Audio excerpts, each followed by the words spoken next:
Hari ini Cia akan menyampaikan firman Tuhan yang berjudul Kamu adalah sahabatku. Sebelum itu kita berdoa dulu ya. Bapa yang di sorga, sebentar lagi kami akan mendengarkan sebagian dari firman-Mu. Berikan kami telinga seorang murid supaya kami bisa taat akan firman-Mu dan kami juga bisa dengar-dengaran akan firman-Mu. Di dalam nama Tuhan Yesus kami berdoa dan mengucap syukur. Haleluya, amin. Tema ini terambil dari Yohanes 15 ayat 13 sampai 17. Tidak ada kasih yang lebih besar daripada kasih seseorang yang mengorbankan nyawanya untuk sahabat-sahabatnya.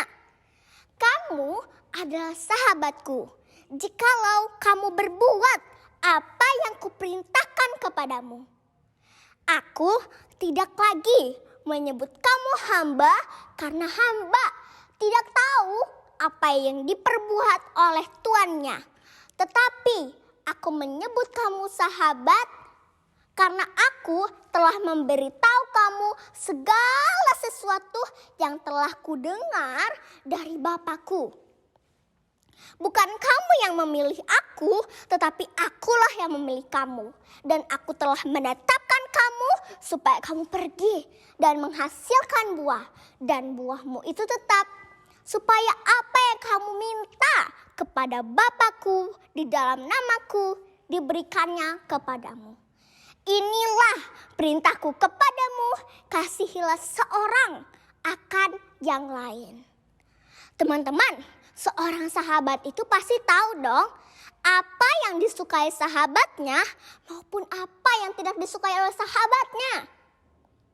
Sahabat itu lebih dari sekedar teman. Seperti di Amsal 18 ayat 24. Ada teman yang mendatangkan kecelakaan, tetapi ada juga sahabat yang lebih karib daripada seorang saudara. Di dalam persahabatan itu ada saling mengasihi, saling mendukung dan juga saling menopang. Saling mendukung agar tetap maju ke arah yang lebih baik. Teman-teman, kalau teman-teman punya sahabat, terus sahabat itu mengkhianati kita, itu sangat sedih loh teman-teman. Atau seseorang yang sudah teman-teman anggap sahabat, datang sama kita hanya waktu dia sedih, hanya waktu dia susah, hanya waktu dia butuh kita. Kita pasti sedih punya sahabat seperti itu. Ayo teman-teman, siapa seperti itu? Datang sama Tuhan hanya saat sedih, hanya saat kita butuh Tuhan, hanya saat kita perlu perlindungan Tuhan. Tapi setelah ditolong Tuhan, lupa sama Tuhan. Teman-teman, seperti itu juga Tuhan Yesus. Sudah dijadikannya kita sahabatnya, tapi tanpa kita sadar, kita sering berbuat seperti itu sama Tuhan Yesus. Bisa loh teman-teman, coba teman-teman lihat sekeliling kita, anak-anak zaman sekarang sudah lebih banyak main HP. Dan kadang kalau disuruh orang tua untuk belajar atau beres-beres rumah, kita kadang kesal atau marah. Dan kita tidak langsung nurut. Dan juga karena pengaruh HP, kita semakin malas untuk belajar. Kalau begitu, Tuhan sedih. Karena Tuhan mau kita jadi anak yang rajin, anak yang pintar, anak yang berprestasi. Seperti di Amsal 8 ayat 6, ayat 5 dan juga Amsal 6 ayat 23. Hai orang-orang tak berpengalaman, tuntutlah kecerdasan. Hai orang bebal, mengertilah dalam hatimu. Sebab karena perintah itu pelita dan ajaran itu cahaya dan perintah itu jalan kehidupan. Teman-teman, Tuhan juga gak mau karena pengaruh HP kita gak hormat sama orang tua. Padahal Tuhan sudah menasihati kita supaya kita nurut sama orang tua, supaya kita hormat sama orang tua. Seperti di Keluaran 20 ayat 12.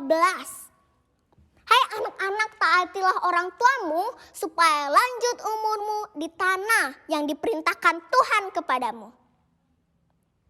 Teman-teman, Tuhan juga gak mau karena pengaruh HP kita jadi malas berdoa. Padahal Tuhan mau kita meluangkan waktu-waktu kita sama Tuhan. Tuhan pengen dengar suara kita. Tuhan pengen dengar kita cerita. Teman-teman, kira-kira apa ya tujuannya Tuhan jadikan kita sahabatnya? Memangnya Tuhan sering kesepian, makanya Tuhan jadikan kita sahabatnya. Tidak teman-teman, Tuhan Yesus tidak pernah kesepian. Tapi kita perlu Tuhan, kita perlu dilindungi, kita perlu dihibur, kita perlu diberi kekuatan, dan kita perlu diselamatkan. Dan karena kita sahabatnya Tuhan, Tuhan rela memberikan itu kepada kita. Teman-teman, kira-kira bagaimana ya jadi sahabatnya Tuhan? Caranya cuma satu, kita rajin baca Alkitab. Seperti pemazmur berkata di Mazmur 119 ayat 10. Dengan segenap hatiku aku mencari Engkau, janganlah biarkan aku menyimpang dari perintah-perintah-Mu. Bersekutu lewat doa dan penyembahan seperti di Mazmur 84 ayat 3. Jiwaku hancur karena merindukan pelataran-pelataran-Mu, hatiku dan dagingku bersorak-sorai memuji Allah yang hidup dan menjadi pelaku firman Tuhan. Jadi teman-teman, kita harus bersyukur kita punya sahabat kayak Tuhan Yesus. Kita punya teman kayak Tuhan Yesus. Dan kita harus mengasihi Tuhan dengan sepenuh hati kita. Amin.